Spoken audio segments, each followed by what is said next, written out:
अब बात करते हैं इमरजेंसी पर हमारी स्पेशल सीरीज की, जिसके दूसरे और अंतिम एपिसोड के बारे में आज हम आपको बताएंगे। ये बहुत दिलचस्प कहानी है, बहुत बड़ी कहानी है, भारत के इतिहास का टर्निंग पॉइंट है। लेकिन हमने जो कल आपको कहानी बताई थी सिर्फ आधी बताई थी, बाकी की कहानी आज हम आपको बताएंगे। और इस कहानी की शुरुआत हम 26 जून 1975 की सुबह 7 बजे ऑल इंडिया रेडियो के दफ्तर से इंदिरा गांधी द्वारा की गई भारत में इमरजेंसी की घोषणा से करेंगे। जहां कल हमने अपने पहले एपिसोड को समाप्त किया था, वहीं से आज शुरुआत करेंगे।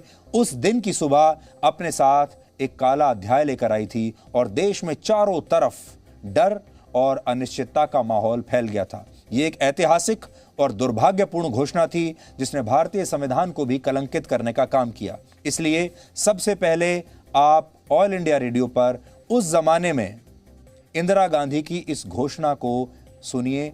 जो इस पीढ़ी के लोग हैं उन्होंने तो शायद इसे कभी सुना ही नहीं होगा।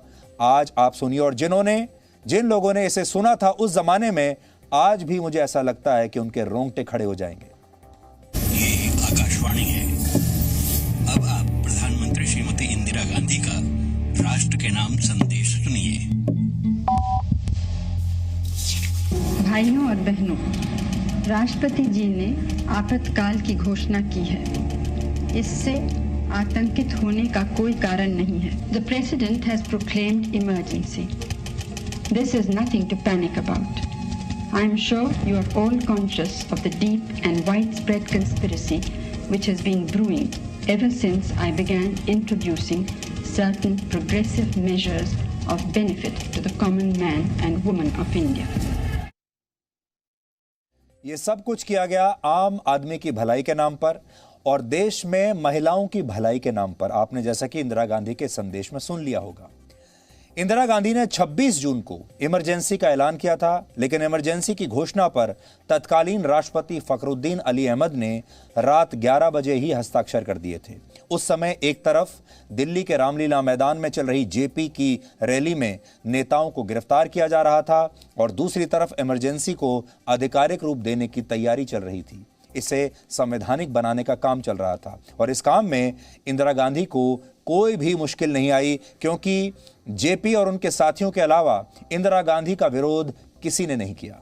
हमें लगता है कि आज का दिन इन बातों को याद करने का दिन है और बहुत कुछ सीखने का भी दिन है। आज हम आपको बताएंगे कैसे इमरजेंसी लगने के बाद देश में लोकतांत्रिक शासन की व्यवस्था समाप्त हो गई, लोकतंत्र की हत्या हो गई और इंदिरा गांधी ने गांधी नेहरू खानदान की विरासत को बचाए रखने के लिए देश के हर वर्ग का दमन किया और कैसे उस समय का मीडिया, प्रेस, बड़े बड़े पत्रकार और बड़े बड़े एडिटर्स, फिल्म इंडस्ट्री का एक बहुत बड़ा हिस्सा, फिल्म इंडस्ट्री के बड़े बड़े सुपरस्टार्स इंदिरा गांधी और संजय गांधी के सामने झुके ही नहीं बल्कि लेट गए। इस क्रूर आपातकाल की शुरुआत इमरजेंसी के घोषणा पत्र पर तत्कालीन राष्ट्रपति के हस्ताक्षर के बाद हुई और राष्ट्रपति ने एक बार के लिए भी इंदिरा गांधी से यह सवाल नहीं किया कि आप क्या करने जा रही हैं, आपने क्या सोच लिया है, क्या आपने अच्छी तरह से विचार कर लिया है। और राष्ट्रपति चाहते तो ये सब कर सकते थे, लेकिन राष्ट्रपति ने ये नहीं किया। तो पहली भूल तो उस जमाने के राष्ट्रपति से हुई जिन्होंने चुपचाप हस्ताक्षर कर दिए।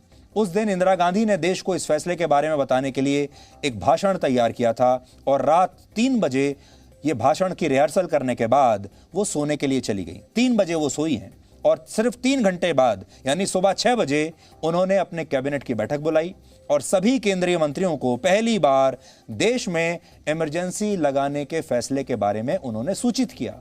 उस समय सूचना एवं प्रसारण मंत्री थे इंद्र कुमार गुजराल। उन्हें कैबिनेट सचिव ने आधी रात को फोन करके सुबह 6 बजे कैबिनेट मीटिंग में आने के लिए कहा। तब कुल 8 केंद्रीय मंत्री इस बैठक में शामिल हुए थे। इनमें पहले थे उस समय के विदेश मंत्री यशवंत राव चौहान, कृषि मंत्री बाबू जगजीवन राम, रक्षा मंत्री सरदार स्वर्ण सिंह, कानून मंत्री HR गोखले, संसदीय कार्य मंत्री के रघुरमैया, गृह मंत्री कासू ब्रह्मानंद रेड्डी, स्वास्थ्य मंत्री करण सिंह और सूचना और प्रसारण मंत्री इंद्र कुमार गुजराल। लेकिन इनमें से एक भी मंत्री ने उस समय इंदिरा गांधी के इस कठोर फैसले पर सवाल उठाने की हिम्मत नहीं की। सोचिए अगर इन नेताओं ने उस समय इमरजेंसी का विरोध किया होता और बगावत की होती तो क्या इमरजेंसी को लागू करना इतना आसान होता? और उस जमाने में जो बड़े बड़े मंत्री थे, बड़े बड़े नेता थे, जैसे बाबू जगजीवन राम, उनकी इतनी हैसियत थी कि वो चाहते तो इंदिरा गांधी से सवाल कर सकते थे। इसी के अलावा इंद्र कुमार गुजराल तो आगे चलकर भारत के प्रधानमंत्री भी बने, लेकिन आई के गुजराल ने हिम्मत नहीं दिखाई। सच्चाई यह है कि अगर इन सभी केंद्रीय मंत्रियों ने इस फैसले के खिलाफ सामूहिक रूप से इंदिरा गांधी की कैबिनेट से अगर इस्तीफा भी दे दिया होता तो शायद इंदिरा गांधी की मुश्किलें बढ़ जाती। वो इंदिरा गांधी को रोक तो नहीं पाते क्योंकि उन्हें जो करना था वो करती, लेकिन कम से कम इतिहास में ये बात दर्ज हो जाती कि उनके रीढ़ की हड्डी रखने वाले मंत्रियों ने इस्तीफा दे दिया इस देश को बचाने के लिए। लेकिन किसी ने भी ना तो सवाल पूछा और ना ही इस्तीफा दिया। और वो इस बैठक के तुरंत बाद, यानी प्रधानमंत्री इंदिरा गांधी बैठक के तुरंत बाद ऑल इंडिया रेडियो के दफ्तर जाकर इमरजेंसी का ऐलान उन्होंने जितने आराम से कर दिया शायद तब नहीं कर पाती, क्योंकि वो तब क्या बताती लोगों को। उनके इस फैसले में उनकी सरकार और उनके सांसद ही उनका साथ नहीं दे रहे, क्या ये बता पाती वो? लेकिन ऐसा हुआ ही नहीं। ये होता अगर इस बैठक में इन नेताओं ने कुछ विरोध किया होता, लेकिन ऐसा कुछ नहीं हुआ। बिल्कुल शांतिपूर्ण बैठक रही और इंदिरा गांधी को जो कहना था उन्होंने कह दिया। बल्कि इंद्र कुमार गुजराल को तो लग रहा था कि शायद इंदिरा गांधी ने इस्तीफा देने का मन बना लिया है, वो इस्तीफा देने वाली हैं। लेकिन बैठक में इंदिरा गांधी ने कहा, जेंटलमैन, इमरजेंसी का ऐलान कर दिया गया है और जेपी, मोरारजी भाई और दूसरे नेताओं को गिरफ्तार कर लिया गया है। इस बात पर कैबिनेट मंत्रियों ने कोई विरोध नहीं किया, बल्कि सिर झुकाकर अध्यादेश पर कैबिनेट की बाकी औपचारिकताएं पूरी कर दी। केवल सरदार स्वर्ण सिंह ने सवाल किया कि ये गिरफ्तारियां किस कानून के तहत हुई हैं मैडम? हालांकि इंदिरा गांधी ने इस पर उन्हें कोई जवाब नहीं दिया। वर्ष 2000 में इंद्र कुमार गुजराल जी न्यूज के इसी स्टूडियो आए थे और तब भी मैंने उनसे यही सवाल किया था कि उस दिन बैठक में क्या हुआ। और तब इंद्र कुमार गुजराल ने, जो कि पूर्व प्रधानमंत्री भी हैं इस देश के, क्या कहा था, आज आपको बहुत ध्यान से सुनना चाहिए। गुजराल साहब, जब इमरजेंसी लागू हुई और प्रोक्लेमेशन पर पहली रात दस्तखत करवा लिए गए राष्ट्रपति के और अगले दिन कैबिनेट बैठक बुलाई गई और आपको सुबह सुबह उस बैठक में जब जाना था, तब तक आप जानते थे कि इस तरह की कोई घटना हुई है? किसी हद तक, क्योंकि रात को कोई 2 बजे के करीब मुझे PIO इंफॉर्मेशन ऑफिसर का टेलीफोन आया और उसने कहा कि साहब, मुझे लगता है कि स्टेट्समैन अखबार की बिजली बंद है। तो मैंने कहा दिल्ली में खैर बिजली बंद आना कोई नई बात नहीं। तो उसने कहा नहीं, मैंने फिर चेकअप किया है, सब अखबारों के बंद हैं, क्योंकि स्टेट्समैन तो था बाराकंबा रोड पे और बाकी सारे अखबार आसफ अली रोड पे, तो ये सब एक दफ़ा बंद हो जाए बिजली। तो मैंने कहा क्या ख्याल है आपका, कैसे हुआ है? डॉक्टर बाजी थे उस ज़माने में PIO। तो बाजी ने कहा कि मुझे ये तो मालूम नहीं हुआ, लेकिन कुछ अंदर घटना हो रही है, क्योंकि कुछ मैं खबरें सुन रहा हूँ कि कुछ बड़े लोग को थाने बुलाया जा रहा है, कुछ को पकड़ा जा रहा है, लेकिन बात साफ बिल्कुल नहीं हो रही थी। 4 बजे के करीब मुझे टेलीफोन आया था कि 6 बजे कैबिनेट की मीटिंग होगी। जब मैं कैबिनेट मीटिंग में गए हम लोग, न जाने आज कितने लोग जिंदा हैं उनमें से, मैं कई दफ़ा सोचता हूँ कि बहुत कम होंगे। केसी पंत थे उस मीटिंग में मसलन, स्वर्ण सिंह नहीं है आज हमारे बीच में, जगजीवन राम नहीं है, चौहान नहीं है। कहा जाता है कि मीटिंग में जब ये बात बताई गई तो सब लोग शांति से सुनते रहे, किसी ने उसका विरोध नहीं किया। एक मात्र बोलने वाले स्वर्ण सिंह थे जिन्होंने सिर्फ इतना कहा कि क्या यही एक आखिरी रास्ता था। क्या ये सही है? क्योंकि ये कोई तैयार नहीं था इस बात के लिए और ये शौक इतना बड़ा था और ना ही उसकी इम्प्लीकेशंस वहाँ क्लियर की गई, ना ही ये बताया गया कि लोगों को पकड़ लिया गया है, क्योंकि बात इतनी वेग थी। स्वर्ण सिंह ने भी सिर्फ एक बात पूछी थी कि एक पहली इमरजेंसी लगी हुई थी, क्योंकि जंग से बाद जो इमरजेंसी शुरू हुई थी एक्सटर्नल, वो भी लागू थी। तो उस वक्त होम सेक्रेटरी ने सिर्फ कहा साहब इसकी ज़रूरत पड़ गई थी, बस। और मीटिंग बहुत थोड़ी बड़ी तफसील से नहीं हुई बात कोई वहाँ पे, क्योंकि it was so sudden and shock was so sudden कि इम्प्लीकेशन उसकी समझ ही नहीं आई किसी को। तो आज से 21 साल पहले IK गुजराल जी न्यूज़ के स्टूडियो आए थे और हमने उनसे सारी बातें की थी। आज IK गुजराल भी इस दुनिया में नहीं है, लेकिन अगर आप उनकी बातों को ध्यान से सुने तो वो ये कह रहे हैं कि हम अंदाजा ही नहीं लगा पाए, हम उस मामले की गंभीरता का अंदाजा नहीं लगा पाए, उस मामले को ठीक से समझ नहीं पाए, तो पूछते क्या? एक तरफ कैबिनेट मंत्री इमरजेंसी के लिए इंदिरा गांधी को अपनी लिखित और मौखिक सहमति दे चुके थे और दूसरी तरफ इंदिरा गांधी लगातार विपक्ष की आवाज को दबा रही थी, दमन कर रही थी और इसके लिए उन्होंने जेपी और मोरारजी देसाई समेत हजारों नेताओं की गिरफ्तारियां करवाईं और साथ ही संसद के दोनों सदनों में प्रश्नकाल पर रोक लगा दी। सोचिए, संसद के दोनों सदनों में प्रश्नकाल बंद हो गया, आप संसद में सवाल पूछ ही नहीं सकते। दरअसल संसद के दोनों सदन यानी लोकसभा और राज्यसभा में कार्यवाही के पहले घंटे में संसद के सदस्य कोई भी प्रश्न पूछ सकते हैं, उसी को प्रश्नकाल कहते हैं, क्वेश्चन आवर अंग्रेजी में कहते हैं। लेकिन इंदिरा गांधी को उस दौर में प्रश्न पूछना बर्दाश्त नहीं था और दूसरी तरफ उनके कैबिनेट मंत्री उनकी खुलकर वकालत कर रहे थे। 26 जुलाई को संसद के मानसून सत्र के दौरान कैबिनेट मंत्री बाबू जगजीवन राम ने संसद में कहा कि विपक्ष लोकतंत्र को नष्ट करना चाहता है। सोचिए, इंदिरा गांधी नहीं, विपक्ष लोकतंत्र को नष्ट करना चाहता था। ऐसे में इंदिरा गांधी ने जो किया वो बिल्कुल सही है। यह बयान था जगजीवन राम का संसद में। कांग्रेस के बड़े नेताओं का भी उस समय यही हाल था, सब चाटुकारिता में लगे हुए थे। तब कांग्रेस के तत्कालीन राष्ट्रीय अध्यक्ष देवकांत बरुआ ने भी इंदिरा गांधी को अपना समर्थन दिया था और उन्होंने वर्ष 1976 में यह नारा भी दिया, Indira is India and India is Indira, यानी इंदिरा ही इंडिया है और इंडिया ही इंदिरा है। कितना बड़ा अहंकार से भरा हुआ यह नारा है जब कोई नेता यह समझने लगे कि वही देश है। इसके अलावा उस समय कांग्रेस में और भी कई बड़े नेता थे, जैसे राष्ट्रपति प्रणब मुखर्जी जो बाद में राष्ट्रपति बने, बंसीलाल, विद्याचरण शुक्ल और ज्ञानी जैल सिंह जो बाद में राष्ट्रपति बने भारत के। इन नेताओं ने भी अपना नैतिक और राजनीतिक समर्थन इंदिरा गांधी को दिया, या समझ लीजिए इन्हें देना पड़ा, और ये सब चुपचाप संवैधानिक व्यवस्था को, लोकतंत्र को मरते हुए देखते रहे। कांग्रेस के नेता ज्ञानी जैल सिंह ने तो एक बार कहा था कि जिस फर्श पर इंदिरा गांधी चलती हैं वो उस फर्श को खुशी खुशी साफ कर सकते हैं। और यही नहीं कहा जाता, उस समय के उत्तर प्रदेश के मुख्यमंत्री एनडी तिवारी ने वर्ष 1976 में एक कार्यक्रम के दौरान संजय गांधी की चप्पलें तक उठाई थी। हमने बहुत कोशिश की वो तस्वीर हमें मिल जाए, तस्वीर तो नहीं मिली, लेकिन लोग कहते हैं ऐसा हुआ था। यानी ये वो दौर था जब भारतीय राजनीति में वंशवाद और दरबारी परंपरा की जड़ें मजबूत हो रही थी, चाटुकारिता भरी हुई थी। और इसका जिक्र जेपी ने नजरबंद रहते हुए लिखी अपनी जेल डायरी में किया है। और आज वो जेल डायरी मेरे पास है, हमने इस जेल डायरी को पढ़ा है, उसमें से कुछ बातें पढ़कर मैं आपको बताता हूं। ये उनकी जेल डायरी है, देखिए जो मेरे हाथ में है। और वो क्या कहते हैं देखिए। कांग्रेसियों के लिए उन्होंने कहा है कि कांग्रेसी कितने बुजदिल हो गए थे। उन्होंने लिखा है, कांग्रेसियों ने इतनी बुजदिली से समर्पण क्यों कर दिया? ऐसा दिखाई देता है कि वास्तव में सच्चे कांग्रेस जन बहुत ही कम है। चंद्रशेखर और रामधन की गिरफ्तारी के बाद भी इन सच्चे कांग्रेस जनों में विद्रोह करने का साहस नहीं रहा, ऐसा उन्होंने यहां पर लिखा है।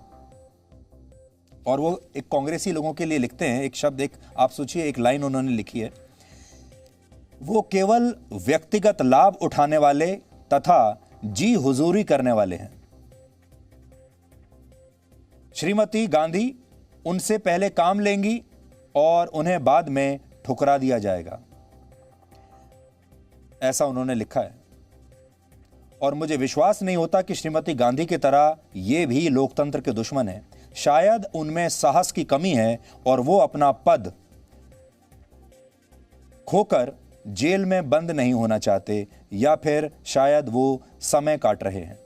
तो कितनी सच्ची और सीधी बात जेपी ने लिखी है कि ये सारे लोग वो हैं जो अपना पद नहीं छोड़ना चाहते। मंत्री हैं तो मंत्री बने रहना चाहते हैं, और दूसरा, इन्हें जेल में जाने की इनमें हिम्मत नहीं है और इसीलिए शायद ये अपना टाइम पास कर रहे हैं, ऐसा जेपी ने लिखा है।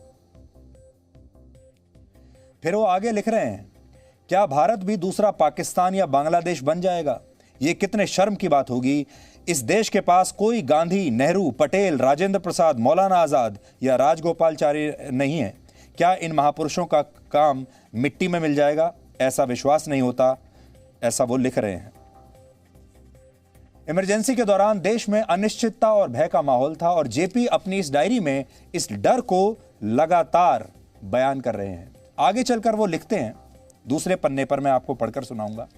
वो लिखते हैं कि मैंने अपने दिल को टटोला है और मैं सच्चाई से कह सकता हूं, यदि मेरी अंत में मृत्यु भी हो जाए तो मुझे इसकी तनिक भी परवाह नहीं, किंतु मैं ये अवश्य चाहूंगा कि मेरे अजीज मेरे अंतिम समय में मेरे पास रहें।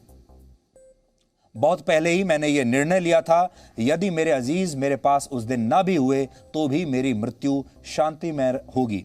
लोकतंत्र पर जो गहरी परछाइयां आई हैं, इनसे मेरा दिल रोने लगता है। जेपी की इन बातों से आप समझ सकते हैं उस समय कितना डरावना माहौल था और जेपी को यह लग रहा था कि वो अब जीवित नहीं बचेंगे और उनकी इस क्रूर आपातकाल में ही मृत्यु हो जाएगी। ऐसा उन्होंने अपनी जेल डायरी में लिखा है जयप्रकाश नारायण ने। जयप्रकाश नारायण ने इमरजेंसी के दौरान नजरबंद रहते हुए यह भी कहा कि इंदिरा गांधी के शासन से तो अच्छा यह होता कि ब्रिटिश सरकार का ही शासन भारत में बना रहता। कितनी बड़ी टिप्पणी उन्होंने की है कि इंदिरा गांधी के शासन से तो अंग्रेजों का शासन बेहतर था। आपको शायद पता नहीं होगा, बांग्लादेश और भारत में लगी इमरजेंसी के बीच भी एक बड़ा कनेक्शन था। भारत में इमरजेंसी लगने से पहले बांग्लादेश के तत्कालीन राष्ट्रपति और इंदिरा गांधी के मित्र शेख मुजीबुर रहमान ने 25 जनवरी 1975 को बांग्लादेश में इमरजेंसी लगा दी थी। यानी 1975 में भारत में ही नहीं, बांग्लादेश में भी आपातकाल लगाया गया था और इस इमरजेंसी के तहत उन्होंने खुद को जीवन भर के लिए बांग्लादेश का राष्ट्रपति घोषित कर दिया था। उन्होंने जीवन भर के लिए अपने आप को राष्ट्रपति घोषित कर दिया था। यही नहीं, बांग्लादेश में विपक्षी दलों पर पूरी तरह पाबंदी लगा दी गई थी और विपक्षी नेताओं की बड़े पैमाने पर तब बांग्लादेश में गिरफ्तारियां हो रही थी और प्रेस से उसकी आजादी छीन ली गई थी। शेख मुजीबुर रहमान ने एक और काम यह किया कि उन्होंने सेना विद्रोह की आशंका को देखते हुए बांग्लादेश की सेना में एक गुट को अपना समर्थन दे दिया और इसी से ये सैनिक विद्रोह और भड़क गया और 15 अगस्त 1975 आते आते उनकी और उनके परिवार के सदस्यों की बांग्लादेश में हत्या कर दी गई। और सबसे अहम, बांग्लादेश में इमरजेंसी लगने के बाद इंदिरा गांधी को भी यही डर था कि उनके खिलाफ सैनिक विद्रोह हो सकता है। आज मुजीबुर रहमान की पुत्री जो उस समय बच गई थी, और क्योंकि वो उस दिन घर में नहीं थी जब मुजीबुर रहमान की हत्या की गई थी, वो बाहर थी, इसलिए वो बच गईं और आज वही बांग्लादेश में शासन चला रही हैं, वही बांग्लादेश की प्रधानमंत्री हैं इस समय। लेकिन इंदिरा गांधी को तब ऐसा लगने लगा कि जैसा बांग्लादेश में हुआ है, कहीं वैसा सैनिक विद्रोह भारत में ना हो जाए और जो मुजीबुर रहमान के साथ हुआ कहीं मेरे साथ ना हो जाए, क्योंकि पूरा देश उस समय गुस्से में उबल रहा था और लोग पूरी तरह से विद्रोह के मूड में थे। और इंदिरा गांधी प्रेस को दबाने के बावजूद, सारे सरकारी तंत्रों को अपने हाथ में लेने के बावजूद, सारे लोकतंत्र की हत्या करने के बावजूद भी लोगों के गुस्से पर कंट्रोल नहीं कर पा रही थी। असल में इमरजेंसी से पहले जेपी आंदोलन बहुत आक्रामक हो गया था और इंदिरा गांधी को इलाहाबाद हाई कोर्ट दोषी ठहरा चुका था। जेपी ने सेना से यह आह्वान किया था तब कि वो इंदिरा गांधी के फैसले को नहीं माने। भारतीय सेना से आह्वान किया कि वो इंदिरा गांधी के आपातकाल के फैसले को न माने और देश निर्माण में अपना सहयोग दे। और इसी के बाद इंदिरा गांधी को यह लगने लगा कि जेपी की अपील पर उनके खिलाफ हो सकता है सैनिक विद्रोह भी हो जाए, यानी भारतीय सेना उनके खिलाफ जा सकती है और शायद इसीलिए उन्होंने भी भारत में इमरजेंसी लगा दी। यहां शेख मुजीबुर रहमान और इंदिरा गांधी में एक समानता यह भी थी कि दोनों ही नेता अपने अपने देश में परिवारवाद की राजनीति को बढ़ा रहे थे। जैसा हमने आपको बताया, शेख मुजीबुर रहमान ने अपने परिवार के लगभग सभी सदस्यों को बांग्लादेश में अलग अलग महकमों और मंत्रालयों में लगा दिया था और इंदिरा गांधी भी यही कर रही थी। उन्होंने संजय गांधी की भूमिका अपनी सरकार में बहुत बढ़ा दी थी। इस समय बांग्लादेश की मौजूदा प्रधानमंत्री शेख हसीना शेख मुजीबुर रहमान की ही पुत्री हैं। वो उस समय विदेश में होने की वजह से इस सैनिक विद्रोह में जिंदा बच गई थी और इसलिए बाद में वही प्रधानमंत्री बनी। आज भी वही प्रधानमंत्री हैं।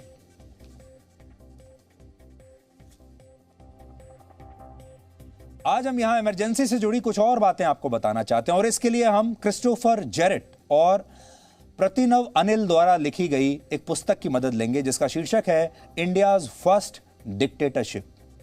यह वो पुस्तक है, इंडियाज फर्स्ट डिक्टेटरशिप। इसके चौथे चैप्टर में क्या लिखा है मैं आपको पढ़कर बताता हूं। इसमें लिखा है, मैं वो पन्ना पहले खोल लेता हूं। इसमें लिखा है कि भारत में इमरजेंसी के 19 महीने 2 अलग अलग भागों में बांटे जा सकते हैं। जहां शुरुआती महीनों में इंदिरा गांधी का प्रभाव दिखा, तो अंतिम वर्षों में संजय गांधी पूरी तरह से इंदिरा गांधी की सरकार पर हावी हो चुके थे, यानी संजय गांधी ही सरकार चला रहे थे। और इसी पुस्तक के पेज नंबर 127 पर क्या लिखा है वो भी मैं आपको पढ़कर बताता हूं।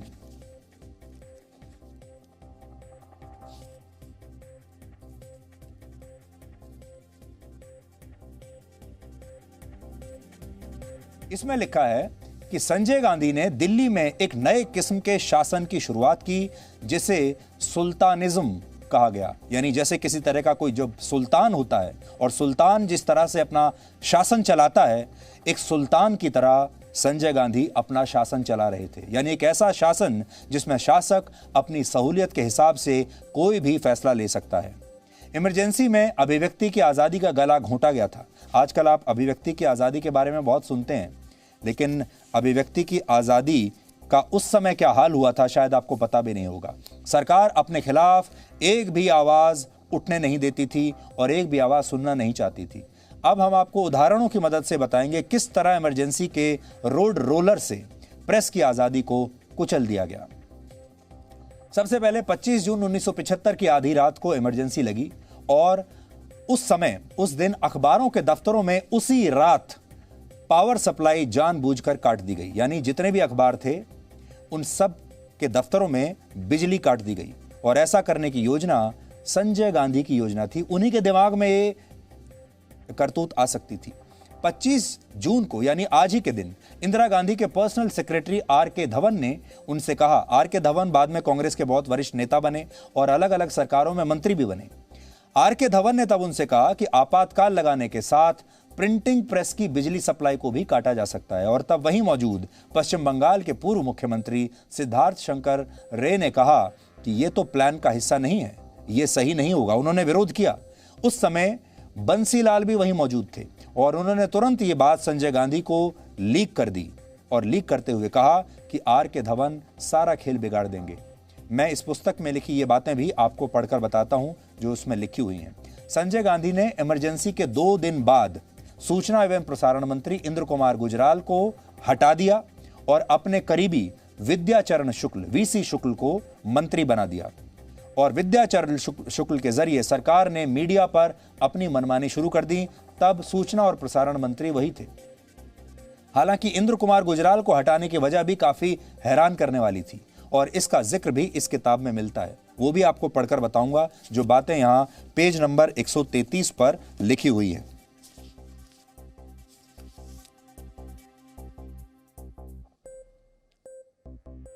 इसमें उन्होंने लिखा है कि no bigger evidence was needed of her indispensability than the attendance of some 50,000 supporters in this rally. Indira Gandhi की रैली में 50,000 लोग आए।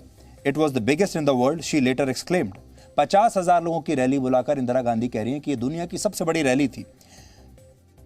और लेकिन उस समय उस रैली का टीवी पर प्रसारण नहीं हो पाया। देखिए, बिल्कुल आज आपको बड़ा दिलचस्प लगेगा कि इंदिरा गांधी ने एक रैली बुलाई, 50,000 लोग उस रैली में आए, जबकि उससे पहले जेपी की रैली में 2 लाख से ज्यादा लोग आ चुके थे। और यहां तो इंदिरा गांधी ने पूरे सरकारी तंत्र का प्रयोग किया और उस रैली में आम जनता नहीं बल्कि कांग्रेस के जो कार्यकर्ता थे वो थे। लेकिन आईएनबी मिनिस्टर जो थे इंद्र कुमार गुजराल, उन्होंने इस रैली को टीवी पर नहीं दिखाया। उनसे ये चूक हो गई और इसकी वजह से इंदिरा गांधी नाराज हुई और उन्होंने कहा कि this spectacle was not televised and Gujral became the whipping boy.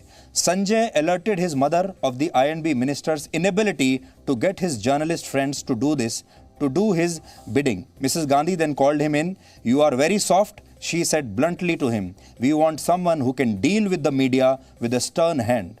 Vidyacharan Shukla would be the right man in this situation.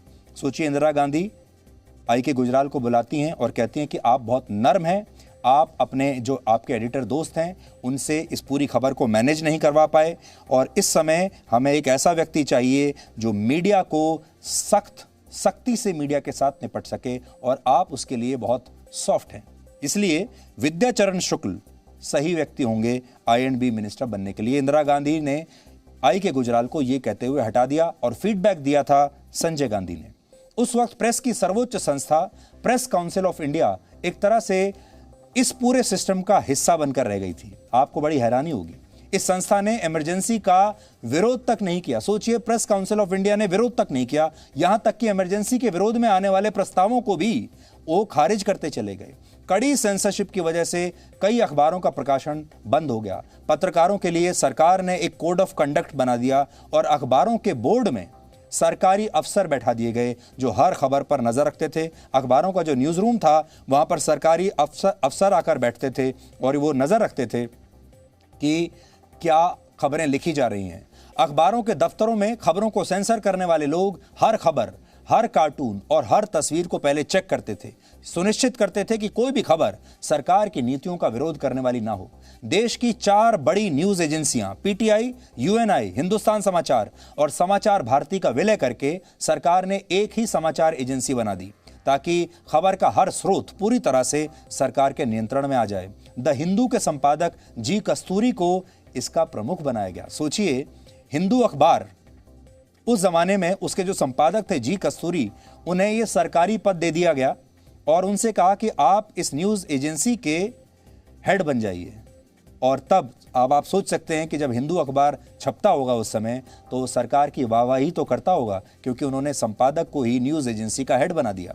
सबसे अहम बात, खुशवंत सिंह जो मशहूर पत्रकार हैं, बड़ी बात यह है कि खुशवंत सिंह उन गिने चुने पत्रकारों में थे जिन्होंने आपातकाल का खुलकर उन्होंने समर्थन किया। और जब उन पर सवाल उठे तो उन्होंने एक किताब लिखकर यह स्पष्टीकरण दिया जिसका शीर्षक था व्हाई आई सपोर्टेड इमरजेंसी।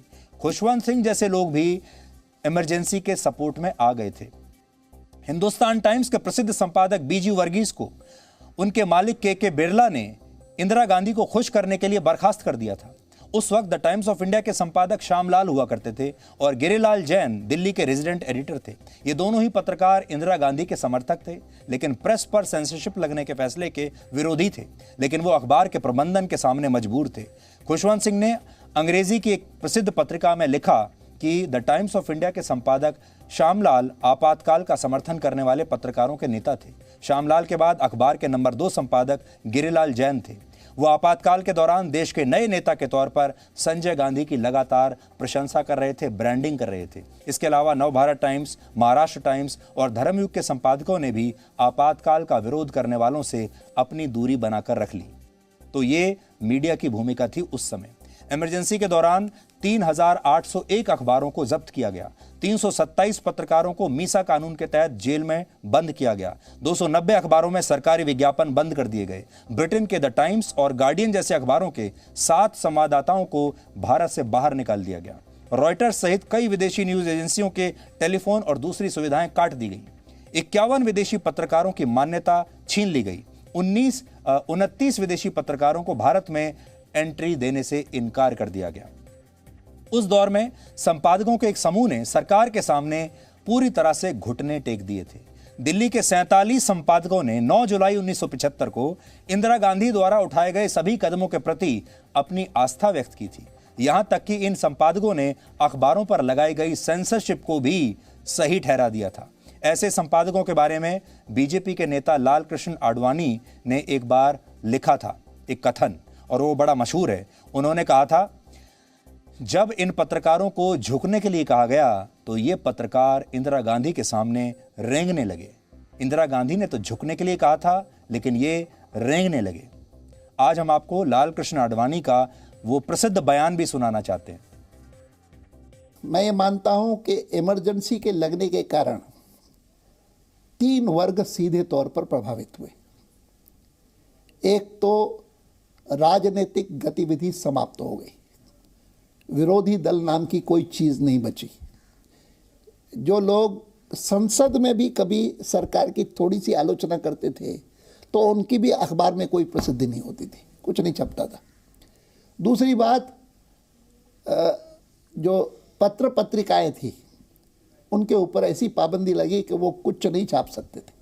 और मैंने इसी का उल्लेख किया था जब मुझे पहली बार सूचना प्रसारण मंत्री बनने के बाद पत्रकार मिले थे यहाँ के IANS के उसमें हाउस में, IANS भवन में बहुत सारे चीफ ऑफ ब्यूरो, कुछ एडिटर, बहुत सारे करस्पॉन्डेंट्स, बड़ी गैदरिंग थी। पहली बार सूचना प्रसारण मंत्री से फिर उन्होंने वर्णन किया कि भाई किस प्रकार के प्रेशर्स हमारे ऊपर थे, तुम्हारा एक्रेडिटेशन ख़त्म कर देंगे, तुमको मकान से निकाल देंगे, तुमको ये कर देंगे, वो कर देंगे।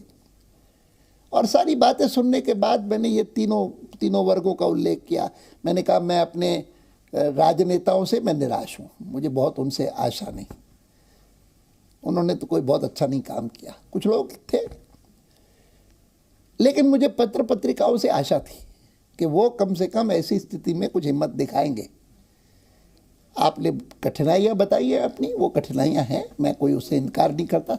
मैं आपसे ये भी अपेक्षा नहीं करता हूँ कि आप कोई मिशनरीज की तरह काम करें, यू आर प्रोफेशनल्स। लेकिन मेरी शिकायत ये है कि सरकार ने आपसे ये अपेक्षा नहीं की थी। सरकार तो चाहती थी आप ज़रा झुक करके चले और आप रेंगने लगे। This is what I said. हाँ, मैंने कहा आप ज़रा झुक करके चले, यही उम्मीद करते थे, लेकिन यू स्टार्टेड क्रॉलिंग। तो श्री LK आडवाणी ने ये इंटरव्यू भी जी न्यूज़ को दिया था, जिसमें वो अपने उस प्रसिद्ध कथन के बारे में बता रहे हैं कि मीडिया को कहा था आप झुक के चलिए और मीडिया ने रेंगना शुरू कर दिया। सबसे बड़ी बात यह है कि हमारे देश के आज जो लोग हैं, जो बड़ी बड़ी बातें करते हैं, वो इस दौर के बारे में बात ही नहीं करना चाहते, और हमारे देश के लोग भी उस दौर को इतनी आसानी से भूल चुके हैं। कहते हैं सिनेमा समाज का आईना होता है।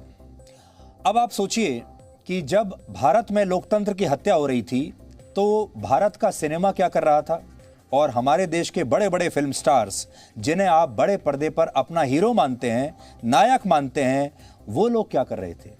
बड़े दुख और अफसोस की बात है कि आपातकाल के समय समाज के इस आईने को भी चकनाचूर कर दिया गया था, और जिस अभिनेता या गायक ने सरकार के खिलाफ आवाज उठाई उसकी आवाज छीन ली जाती थी, और जिसने फिल्मों की मदद से समाज और देश को जागरूक करने की कोशिश की उसकी फिल्म रिलीज ही नहीं होने दी जाती थी, और कई फिल्मों के प्रिंट जला भी दिए जाते थे।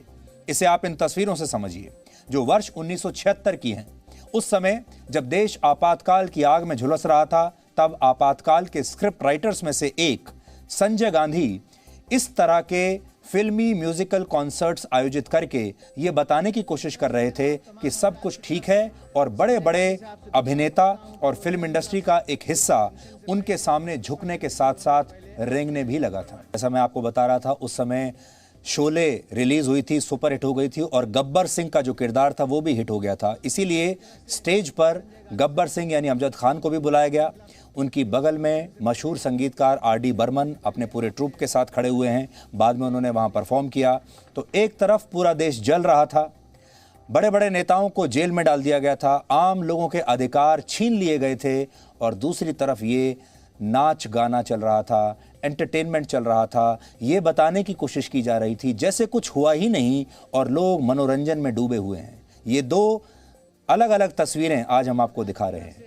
आपातकाल के दौरान तत्कालीन सूचना प्रसारण मंत्री VC शुक्ला भी बॉलीवुड पर कहर बरपा रहे थे और बाकायदा धमकी देकर आपातकाल के पक्ष में माहौल बनाने की कोशिश कर रहे थे। इनमें उस जमाने के एक बहुत बड़े एक्टर मनोज कुमार का भी नाम है। मनोज कुमार को केंद्रीय मंत्री विद्याचरण शुक्ल ने फोन किया और फोन करके इमरजेंसी के समर्थन में एक फिल्म बनाने के लिए कहा, लेकिन जब मनोज कुमार ने मना कर दिया तो उनकी फिल्म शोर के रिलीज होने से 2 हफ्ते पहले ही उसका प्रसारण दूरदर्शन पर कर दिया गया।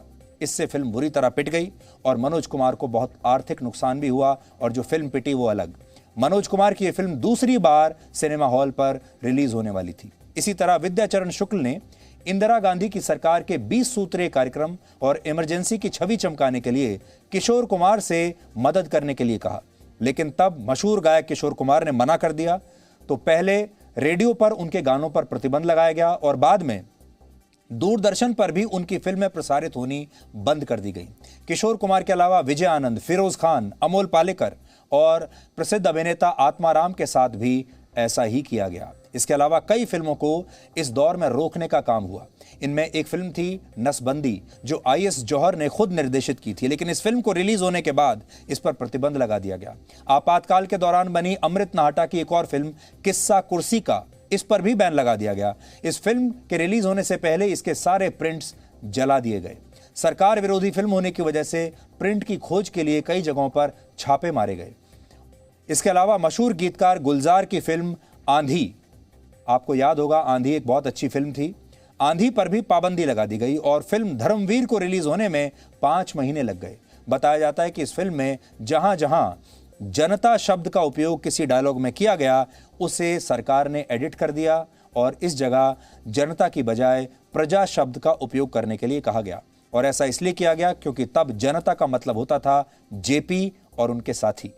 मशहूर हिंदी फिल्म शोले भी, जैसा मैं आपको बता चुका हूं, 15 अगस्त 1975 को इमरजेंसी के दौरान ही रिलीज हुई थी और यह फिल्म भी सरकार की मनमानी का शिकार हुई। इसके क्लाइमेक्स में तब बदलाव करना पड़ा था। इस फिल्म में मौजूदा समय में बीजेपी की सांसद हेमा मालिनी भी थी और उन्होंने एक बार बताया था कि शोले फिल्म ने इमरजेंसी में बहुत बड़ा रोल निभाया। ये फिल्म सुपरहिट हुई थी और हर शहर में सिनेमा हॉल लोगों से भरे हुए थे। ऐसे में जिन नेताओं की गिरफ्तारी के लिए पुलिस उनके पीछे पड़ी रहती थी, वो तमाम नेता छुपने के लिए इसी भीड़ के बीच सिनेमा हॉल में पहुंच जाते थे और शोले देखने वाले लोगों की भीड़ के बीच छुप जाया करते थे। ये कुछ तस्वीरें हम उस जमाने की आपको आज दिखा रहे हैं कि शोले फिल्म देखने के लिए उस जमाने में कितनी भीड़ सिनेमा हॉल में हुआ करती थी। इंदिरा गांधी उस समय सत्ता के नशे में चूर थी, लेकिन साहित्य बिरादरी और अंतर्राष्ट्रीय मंच पर उनकी बहुत आलोचना हो रही थी। कहा जाता था कि नेहरू की पुत्री ने यह क्या किया।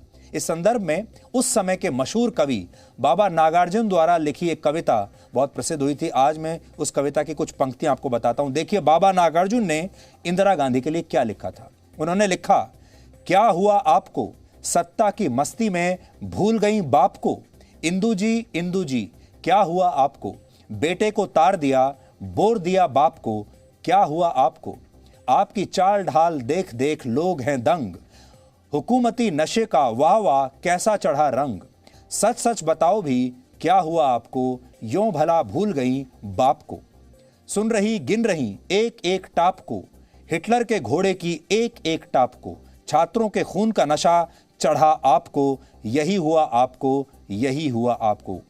इमरजेंसी के दौरान अंतर्राष्ट्रीय नेताओं ने भी इंदिरा गांधी से असहमति जताई थी और तब जर्मनी के भूतपूर्व चांसलर और सोशलिस्ट नेता विली ब्रैंट भारत आना चाहते थे, लेकिन इंदिरा गांधी ने इसकी अनुमति नहीं दी। इसके बाद उन्होंने इंदिरा गांधी से जॉर्ज फर्नांडिस को छोड़ने की अपील की थी, जो इमरजेंसी के बाद से जेल में बंद थे और उन्हें डर था कि कहीं जॉर्ज फर्नांडिस की हत्या ना हो जाए।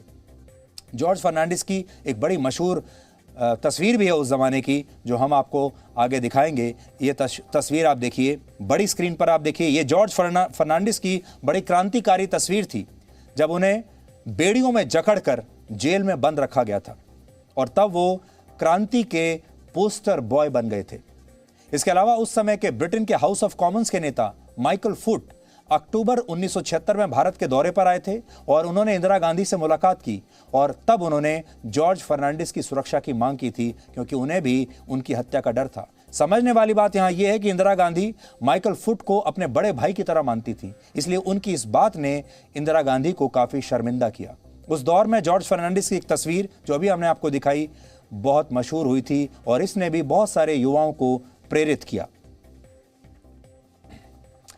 अब आखिर में आपको बताते हैं कि ये आपातकाल हटा कैसे। 19 महीनों तक ये रहा और 21 मार्च 1977 को इमरजेंसी हटा दी गई। इसलिए आज ये समझने का दिन है कि इंदिरा गांधी इमरजेंसी हटाने के लिए आखिर कैसे तैयार हो गई।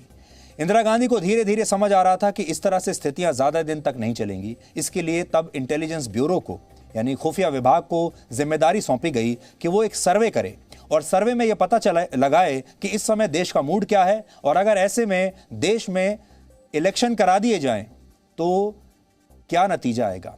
इस दौरान खुफिया विभाग ने इंदिरा गांधी को 2 बार अलग अलग मौकों पर 2 सर्वे करने के बाद सलाह दी। पहली बार जनवरी 1976 में इंटेलिजेंस ब्यूरो ने कहा, अगर सरकार इमरजेंसी हटाकर मार्च 1976 में चुनाव कराती है तो इंदिरा गांधी को आसानी से बहुमत मिल जाएगा और सरकार को कोई खतरा नहीं होगा। इंटेलिजेंस ब्यूरो का दूसरा जो सर्वे आया वो जून 1976 में आया और फिर से उन्होंने इंदिरा गांधी को कहा कि अब भी अगर सरकार इमरजेंसी हटाकर चुनाव कराती है अक्टूबर 1976 तक तो भी इंदिरा गांधी जीत जाएंगी, उन्हें बहुमत मिल जाएगा। और उस समय चाटुकारिता का जमाना था। इंदिरा गांधी के कोई भी गुप्तचर उनसे सच्चाई कहना नहीं चाहते थे, इसलिए गुप्तचरों ने इंदिरा गांधी को खुश करने के लिए उन्हें गलत रिपोर्ट दी, उन्हें बहका दिया और उनसे कहा कि अगर चुनाव हुए तो 300 से ज़्यादा सीटें जीतेंगी। इंदिरा गांधी चाटुकारों की इस गलतफहमी में आ गईं और उन्होंने कुछ महीने बाद चुनाव करा दिए और देश के लोगों ने उन्हें करारा जवाब दिया। इसका जिक्र रामचंद्र गुहा की पुस्तक इंडिया आफ्टर गांधी में मिलता है। उस समय इंदिरा गांधी की कांग्रेस उत्तर भारत के राज्यों से साफ हो गई, लेकिन दक्षिण भारत के राज्यों में तब भी कांग्रेस को अच्छी सीटें मिली थी। इस टैली को आप अपनी टीवी स्क्रीन पर देखिए। 77 के चुनावों में कांग्रेस को सिर्फ 154 सीटें मिली थी और जनता पार्टी के गठबंधन ने 295 सीट जीती।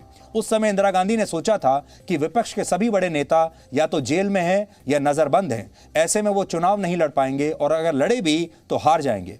लेकिन इंदिरा गांधी गलत साबित हुई और जॉर्ज फर्नांडिस जैसे नेता जेल में बैठे बैठे लाखों के अंतर से चुनाव जीत गए और इस तरह इमरजेंसी के साथ इंदिरा गांधी की भी सरकार से विदाई तय हो गई।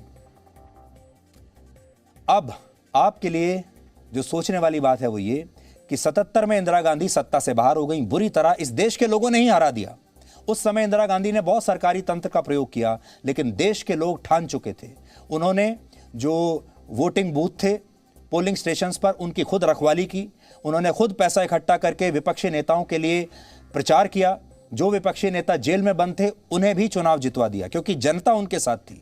लेकिन 3 साल के बाद ही 1980 में फिर से चुनाव हुए और जनता पार्टी हार गई और वही इंदिरा गांधी फिर से जीत गई। उन्होंने सरकार बनाई, यानी लोग 3 वर्ष में सब कुछ भूल गए। इंदिरा गांधी ने यह सब इसलिए किया क्योंकि वो गांधी नेहरू खानदान को सत्ता में बनाए रखना चाहती थी और वो खुद को एक महारानी समझने लगी थी। और उसके बाद तब से लेकर आप आज तक देख सकते हैं इंदिरा गांधी पहले खुद शासन करती रहीं, फिर उनके पुत्र राजीव गांधी उन्होंने शासन किया, फिर राजीव गांधी की पत्नी Sonia Gandhi super prime minister रहीं वर्षों तक और आज उनके पुत्र राहुल गांधी कांग्रेस पार्टी को चलाते हैं। और कांग्रेस पार्टी के बहुत सारे चाटुकार ये भी कहते हैं कि वही भविष्य के प्रधानमंत्री हैं।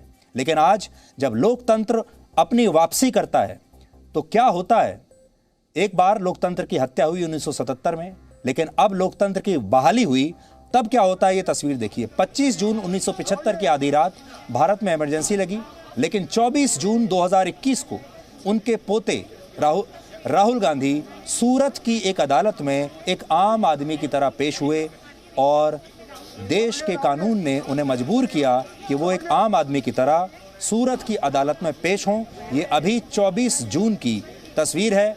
अब आप समझ लीजिए उसी खानदान के राहुल गांधी आज एक आम आदमी की तरह अदालत में पेश हो रहे हैं और उन्हें अदालत भी एक आम आदमी की तरह उनके सामने सुनवाई कर रही है। ये होता है जब देश में लोकतंत्र की वापसी होती है। इंदिरा गांधी ने कभी सोचा भी नहीं होगा कि 1975 के बाद, जून 1975 के बाद जून 2021 में एक ज़माना आएगा जब उनका पोता इस तरह सूरत की एक अदालत में एक आम आदमी की तरह पेश हो रहा होगा। Presenting B News app available on Google Play and App Store. Download it now.